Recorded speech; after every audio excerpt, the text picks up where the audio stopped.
Chapter 17. Mum's gone more than slightly overboard tonight. It's clear that I've never brought a girlfriend home before. I'll have to tell Jen that we don't normally eat like this. I wish Dad would lighten up a bit. The conversation feels like wading through treacle. Martin's going to Australia for Christmas to see his brother, he says, referring to a friend at work. Given that none of us know Martin that well, it seems a fairly irrelevant piece of information. What do you normally do at Christmas? Mum asks Jen.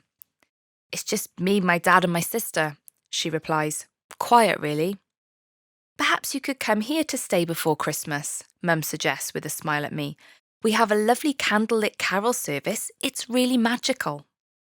That would be wonderful, Jen says. That's when it hits me.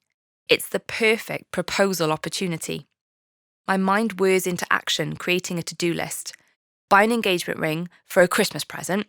I'll have to order it as soon as possible to make sure it arrives in time. What if Rachel's friend comes to stay? Dad asks. Oh, I'm sure they won't mind staying in Rachel's room. Mum brushes off the issue. I can't concentrate on anything for the rest of the meal. Once we've eaten lemon meringue and had coffee with mince, Jen repeats her request to hear us play piano, so I play some duets with Dad. It's just as well that I can play them on autopilot because my mind is racing. I even managed not to rise to Dad's suggestions that I could have taken my music further, although how this fits with his lawyer ambitions for me, I don't know.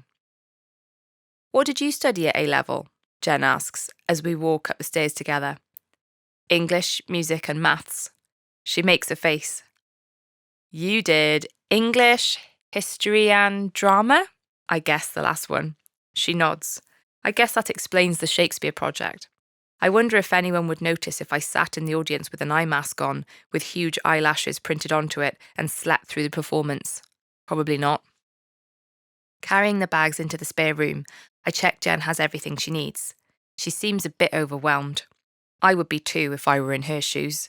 She probably wants to call Katie, so I retreat to my old room, pacing back and forth until I feel calm enough to go to bed. By 8 a.m. the next morning, I've chosen the ring and I just need to find out Jen's size.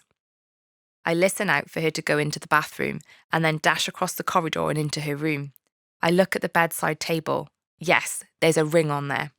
I use an app on my phone to scan it and identify the size, then tiptoe back to the door and slip out again. I'm just walking across the landing when Dad calls, Morning?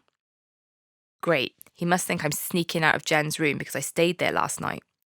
Just gonna get dressed, I call over my shoulder, escaping back into my room. I finish the online order and feel a surge of relief. After breakfast, I drive Jen to Bestwood and it's a windy, overcast day. The car park is empty and we follow the worn path to the stony ruins. Jen immediately lays a hand on the rough exterior. You can feel the history, she says, grinning widely. I can't help but grin back. On the edge of the cliff, we look down to the dark seawater crashing against the rocks. The tide is in. Jen's curls blow around her face, and we stand holding hands, with the seagulls calling to each other overhead. This is the perfect place. How will I do it? Should I read a poem? A sonnet might be good. The marriage of true minds? Perhaps I could leave some sort of treasure hunt trail. Should it be daytime or sunset? Jen's kiss silences my manic thoughts. It's like we're at the edge of the world and my stomach sparks and fizzes like a firework display. Not long now. I drive back to my parents' house with the calm certainty that we'll be engaged by Christmas, married by Easter, and then everything will be fine. No more HR policy to worry about, no more vow to keep, no more questions from well-meaning friends or relatives of, have you met someone? It's the logical next step at my time of life, and I can't wait.